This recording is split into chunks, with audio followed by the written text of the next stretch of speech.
have another fun perler bead project this week, sticking with the snowflakes that you can use to make ornaments, magnets. We're actually going to make little tags, like name tags, picture tags that will go on these no-sew stockings coming up in the future. If you're interested in seeing our no-sew stockings coming up, please subscribe and consider liking this video.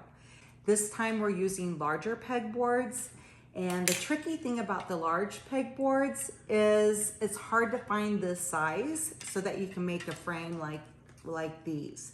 And I found it at 2 different places. One is on Amazon. If you click on more beneath the video, you can get the address to go directly to that site. And the other one is on perler.com. Okay, so make sure the beads that you're using are 5 millimeters. And it's important because the beads come in different many sizes. To make this design, I find it's easiest to count 9 inward, and I would do this on all sides. From here to here, it's a count of 8. Next, we're going to count down 5. 1, 2, 3, 4, 5. And from this point, we'll go at a diagonal like this, and we'll come out 2 on each side. Next, we'll skip 1 row right here, and we'll go down to the next row, and we'll go 3 across at a diagonal. Here's how I use the circle template to make snowflakes. After adding the diagonal lines on the hexagon shape, I like to take this shape and place the circle on top so that I can mark the ends of the snowflake arms on the circle. I want to make sure that the dots come right here in the center so you have a chance to use the circle template to make snowflakes that will have a circle frame inside versus the hexagon shape. So I'm centering the dots right on top of the holes. I'm going to take a black permanent marker and I'm going to mark where my row is. And I'll mark it on the back side too, just in case it disappears off the front. That's the cool thing about this package, is that you can make 2 different types of snowflakes by buying these larger peg templates. Now I'll just outline here with the silver. I find it's easier to have all these lines come in counting to 9, so that way it's easy to define the frame on the inside. Now I'm using the clear beads to add an additional frame here, and then we will outline this one completely, and then we won't go across the top here. We'll just do 1 row of white on both sides. After you do all sides, look around and see if there's anything that's missing something, and I'm missing something right here, and it's ready to be pressed. Count in 8. I'll add 8 beads to go from one line to the next. Now I'll bring these out to the side using the silver. I'll skip 1 row, and then go up 1. Then I'll start to go around the center with the white right here. I'll outline the bottom row with white. And now I'll just continue 2 up on either side of the center here, and we will be done. Heat iron or heat press between 300 to 320 degrees Fahrenheit. You can use an iron. I'm using this heat press by Calogy, and I have my temperature set at 320, which is L2. There's 3 different levels on this iron right here. And I'll leave a link to some of the supplies we're using in the description below under more. Now I want to tear off 2 pieces of parchment paper. This is really important so the beads don't stick to the iron. Here is my parchment paper. I'm going to place this on top. And the first thing I want to do is press down on the entire piece for 20 seconds. And that means I'm going to have to repeat each part several times to get those 20 seconds. If you have a heating press, you only press it for 20 seconds once.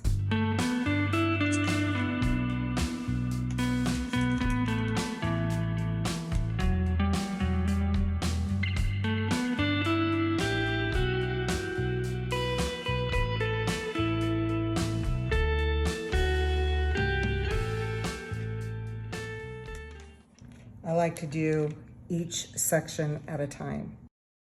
Okay, now before I go into the next step, I want to get the ends a little bit more. I know I have the center pretty well, so I'm just going to get the very tip Be careful not to press too hard in one area and not enough in another area. It will leave a mark. You do want to move your iron around a little bit. When melted, they should appear smaller. If the holes are larger in some areas, press them again until the holes are smaller. On this one, I'm going to do a count of 20 all the way around again. Hopefully it's had a chance to cool itself a little bit. And I'm looking for the holes to get a little smaller. I can see them sticking to the parchment paper, and I just want to make sure they're getting smaller all around. If I see some that are a little larger, I might hit those areas a little bit longer to make sure that they all gel together. Those look pretty good. You can kind of see them coming out to the side there. And if you feel like you need to, you can kind of go over it one more time.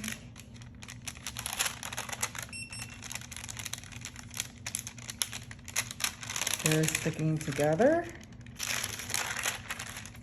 And now I'm going to see if I can take this off. I melted it quite a bit.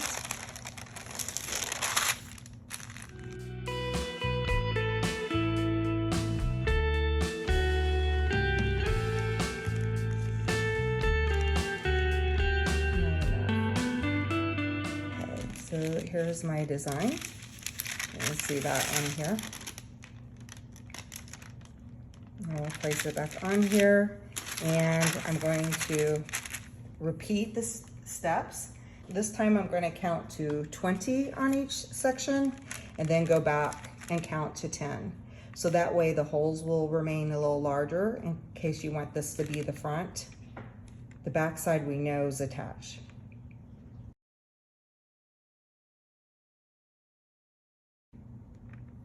So I've gone all the way around. Now, actually, I don't know if I did this area. I think I did. Okay, so now I'm going to go around for a count of 10 seconds.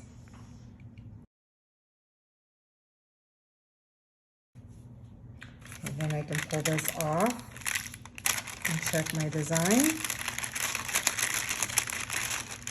And if I want to keep it more flat, I can place something on top of it and kind of press down while it's cooling a little bit. While the snowflakes is still warm, place a book on top of the parchment paper and design to help keep the snowflakes flat. Once the frames are finished, I like to use this Extra Sheen Deco Art metallic silver paint. It's a craft paint. You can use any kind of craft paint that you like. That's acrylic.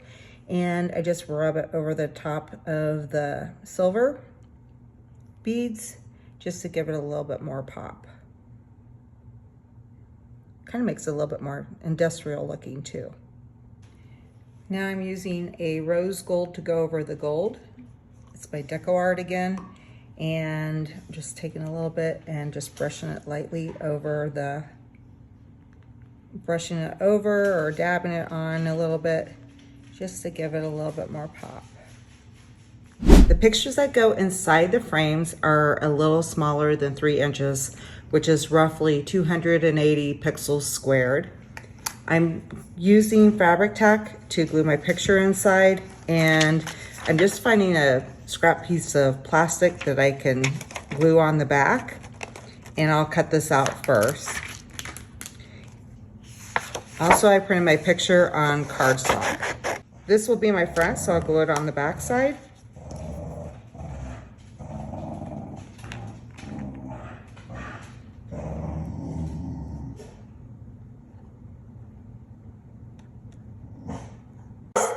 If you want to make an ornament, you can place a piece of fishing wire through one of the holes right here, or you can use one of these 10mm jewelry rings. You can also use pliers if you want. And here's our final 3 dog tags / ornaments. So when you're searching for the best prices on Perler beads and pegboards, compare prices on Amazon with Joann Fabrics, Michaels, Hobby Lobby, and art stores such as blick.com and perler.com.